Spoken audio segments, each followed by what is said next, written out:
వెళ్తారో చట్టం అంత తేలిగ్గా లేదు. మీరు కళ్ళు మూసుకున్నారేమో కానీ చట్టం కళ్ళు మూసుకోలేదు. ఎవరికైనా వర్తిస్తుంది ఇది. ఈరోజు మనల్ని ఏమనట్లేదు, మనకేం కావట్లేదని గొంతులు జించుకొని అరుస్తున్నారు చూసారా, వాళ్ళందరికీ కూడా నేను చెప్తున్నాను, సమాజం పట్ల మీకున్న బాధ్యత ఏమిటి? మంచి చేస్తున్నామండి, మా వల్ల జనం బాగుపడుతున్నారండి అంటున్నారు. ఎంత శాతం జనం బాగుపడుతున్నారు? 1% మీ వల్ల జనం బాగుపడితే 1%ని చూపించి 99% మీరు క్రైమ్నే ఈ సమాజానికి చూపిస్తున్నారు. ఇది ఎంతవరకు సమంజసం?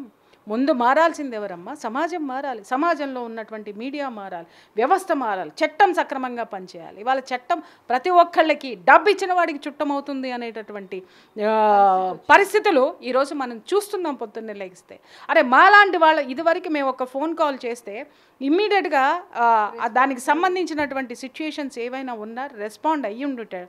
ఇవాళ మేము డైరెక్ట్గా పోలీస్ స్టేషన్లో కూర్చుని జాగ్రత్తగా పని చేయించుకుని యువతలకి రావాల్సిన అగత్యము ఇవాళ మాలాంటి వాళ్ళకు కూడా ఏర్పడింది అని అంటే పరిస్థితులు ఎలా ఉన్నాయో అర్థం చేసుకోవచ్చు. అంటే పలుకుబడి ఉంటేనే అంతా అనేది ఇక్కడ పలుకుబడి ఒక్కటే అవ్వదమ్మా.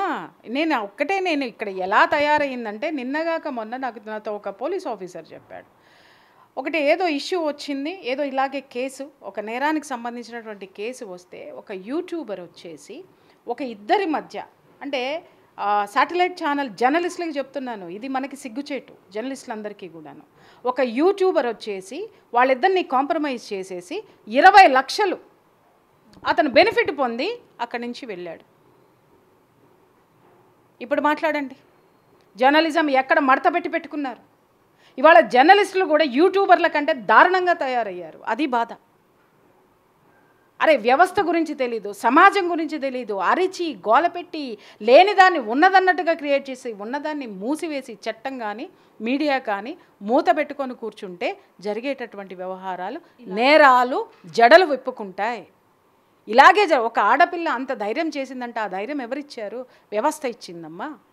ముందు వ్యవస్థలో ఉన్నటువంటి లోపాలను మాట్లాడడం మానేసి మన వ్యక్తిలో ఉన్నటువంటి లోపాలని, లేనటువంటి దాన్ని, అరే విలువలు ఉన్నవాడిని కూడా లోపాలనే ఎత్తి చూపిస్తున్నామంటే వ్యవస్థలో మంచితనం ఎక్కడుంది? ఆ అమ్మాయికి భయం ఎందుకు ఉంటుంది? అరే ఎవడైనా ఇలాగే బతికేస్తున్నాడు రా, ఏం పోయింది, పోతే జైలుకి పోతానేమో, 3 నెలల తర్వాత బయటకు వస్తా, వాడిని పెళ్లి చేసుకుంటా. ఈ యొక్క దౌర్భాగ్యమైనటువంటి మానసిక స్థితిని ఇవాళ అందరము సమాజంతో సహా అందరము కలిసి పిల్లలకి ఇచ్చినాం. మరి వాళ్ళు అలా బిహేవ్ చేయక ఇంకెలా బిహేవ్ చేస్తారమ్మా? ఆ పిల్లని ఆ పరిస్థితుల చుట్టూ డ్రోన్ చేయడానికి ఆ పిల్లని ఇంటర్వ్యూ చేయండి, చెప్తుంది ఏ ఆలోచన ఎలా వచ్చిందో చెప్పండి.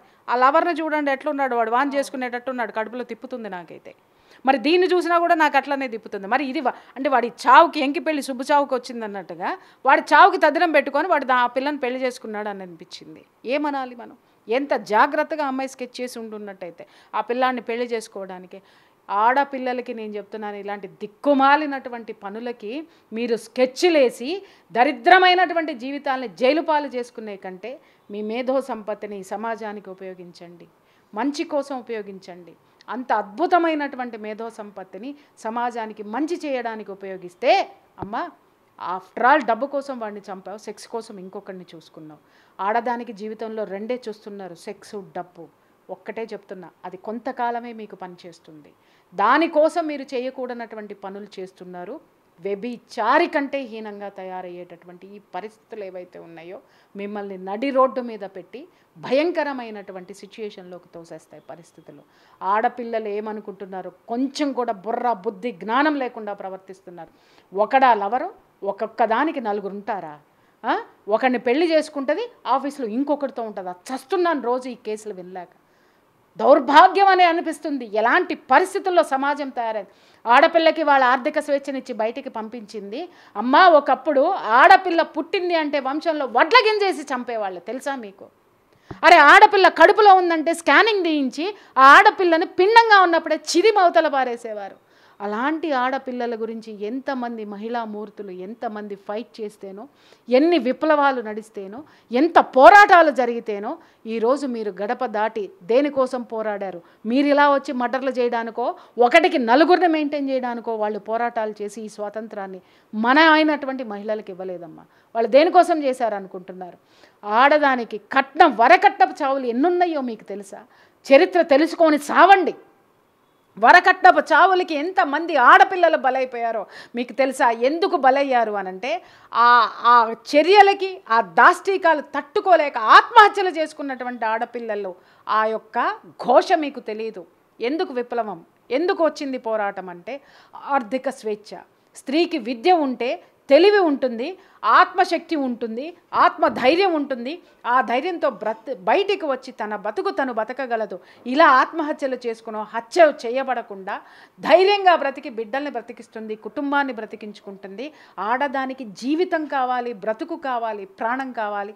ప్రాణం నిలబడాలంటే విద్య ముఖ్యము. విద్య ఉంటే ఆర్థికపరమైనటువంటి ప్రగతి ఉంటుందని మన ముందు తరం ఉన్నటువంటి మహిళామూర్తులందరూ పోరాటాలు చేసి మనకి స్వాతంత్రం ఇస్తే బరి తెగించి రోడ్డు మీద పడి కాలేజీకి పోండి అంటే మీరు ఏం పనులు చేస్తున్నారు? ఆఫీసులకు పోయి మీరు ఏం పనులు చేస్తున్నారు? సిగ్గు లేదా? పైగా వ్యక్తిగతమైనటువంటి స్వేచ్ఛని మాట్లాడడానికి సిగ్గు లేదా? నా దగ్గరికి రండి, నేను చూపిస్తే ఎంత నీచమైన కేసులు పొద్దున్నే వస్తున్నాయి. ప్రియా చౌదరి ఎందుకు తిడుతుంది అనంటే ఆడ జాతికి ఉన్నటువంటి విలువల్ని నాశనం చేస్తున్నటువంటి ఈ జాతిని చూస్తుంటే సిగ్గేస్తుందమ్మా. మీ పోకడలు మీది మా ఇంట్లో ఉన్న తరాలకు కూడా ఎక్కడ అంటుతుందో అన్న భయం వేస్తుంది. ఒక్కొక్కళ్ళకి కూడా విరక్తి వస్తుంది, చిరాకు వస్తుంది. మీ స్వేచ్ఛ చాలా విలువైనది, మీ ఆర్థిక భద్రత చాలా విలువైనది. ఒకప్పుడు ఆర్థిక భద్రత లేక ఆడది ఆత్మహత్య చేసుకుంటే ఇవాళ అదే ఆర్థిక భద్రత ఉంది అని చెప్పేసి సంసారాలని రోడ్డు మీదకి వేసుకొని ఒకడు కాదు, ఇద్దరు కాదు, ముగ్గురు ఎవడో లేకపోతే చంపవతల పారే అనేటటువంటి నీచమైన స్థితికి మీరు వెళ్ళిపోతున్నారు అనంటే అది మీ మనుగడికే ప్రమాదము. ప్రతి ఆడపిల్ల గుర్తుపెట్టుకోండి. అయితే ఇక్కడ చూడొచ్చు మేడం ఎంత